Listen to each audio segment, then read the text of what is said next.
right. We are at Mr. Hernandez's house. Today we'll be performing a video inspection to determine the severity of the condition of the sewer line.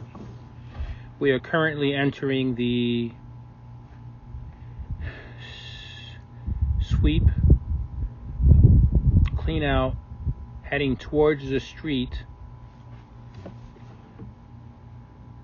And so I could see so far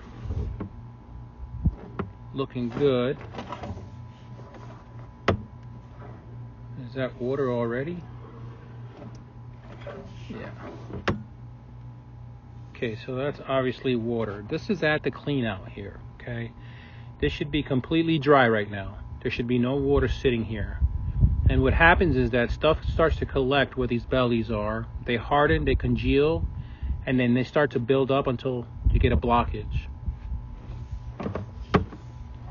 As we continue, there appears to be some sort of root intrusion immediately as we pass this clean out. So at the very least, this section here should be dug up. This should be repaired or replaced, and maybe lifted up so that there's no sitting water. And that includes compacting of the soil, but that root there is vibrant. And what I mean by that is healthy. How did a root get in there? That's a good question. Usually a crack in the pipe or a bad connection. Sometimes they use a Fernco or some sort of rubber coupling that goes bad after a while, which would kind of explain this sitting water here. This sitting water here is kind of alarming. So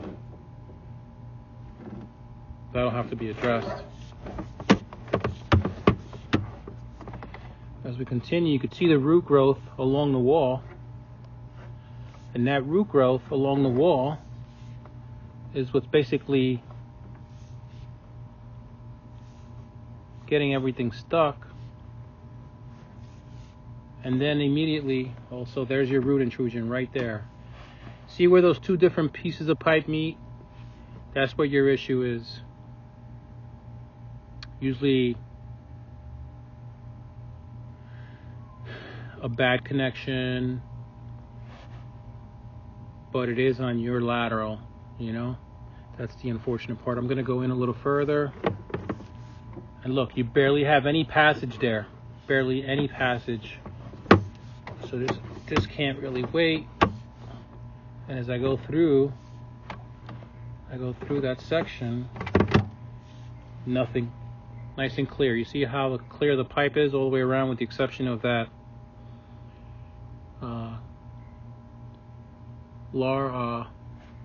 dookie. I don't even know what to say. But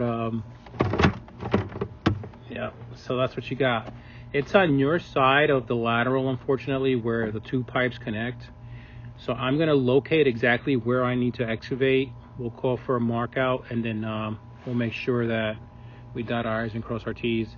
But I got a feeling we're going to have to dig right up to the house, sever it, and redo your cleanouts, and redo that connection. There is a different way we do that connection underground. And then once we're all said and done with that connection, we pour salt in that area so that nothing gets a chance to grow in there. It'll die before it gets any chance to permeate through the fittings. But that's what we got going on. Okay, so I'm going to locate this right now. I'm going to pause this video, and then we'll go from there.